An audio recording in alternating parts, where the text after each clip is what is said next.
सखर में माकाकोट वासी बुजुर्ग पोरियत जो पुट सां गॾु यूसी 11 जे चेयरमैन खिलाफ़ सखर नेशनल प्रेस क्लब अॻियां एहतजाजी मुज़ाहिरो। सखर नेशनल प्रेस क्लब अॻियां अली बख्श माको पंहिंजे पुट ज़ुबैर उर्फ़ सदर माको सां गॾु मीडिया खे ॿुधायो त 2 महीना अॻु यूसी चेयरमैन डॉक्टर ओस्मान माको जे चुर्च ते साइड एरिया थाणे जे पुलिस पुट ज़ुबैर उर्फ़ सदर खे बेगुनाह खंबे खणी वई।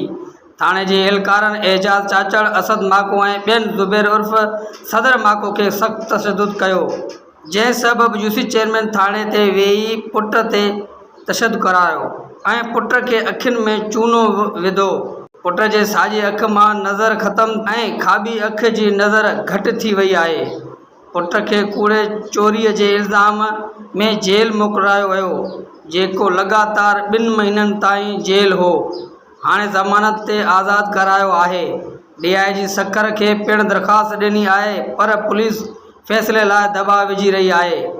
फ़ैसिले न करण जी सूरत में असांखे वधीक कूड़नि केसनि में फासाइण जूं धमकियूं ॾेई रहिया आहिनि। आला हुकुमरान ऐं DIG सखर SSP सखर खे अपील था कयूं त यूसी चेयरमैन डॉक्टर ओस्मान माको ऐं पुलिस एहलकारनि एजाज़ चाचड़ असद माको ऐं ॿियनि खिलाफ़ कार्रवाई करे असांखे इंसाफ़ ऐं तहफ़्फ़ुज़ ॾिनो वञे।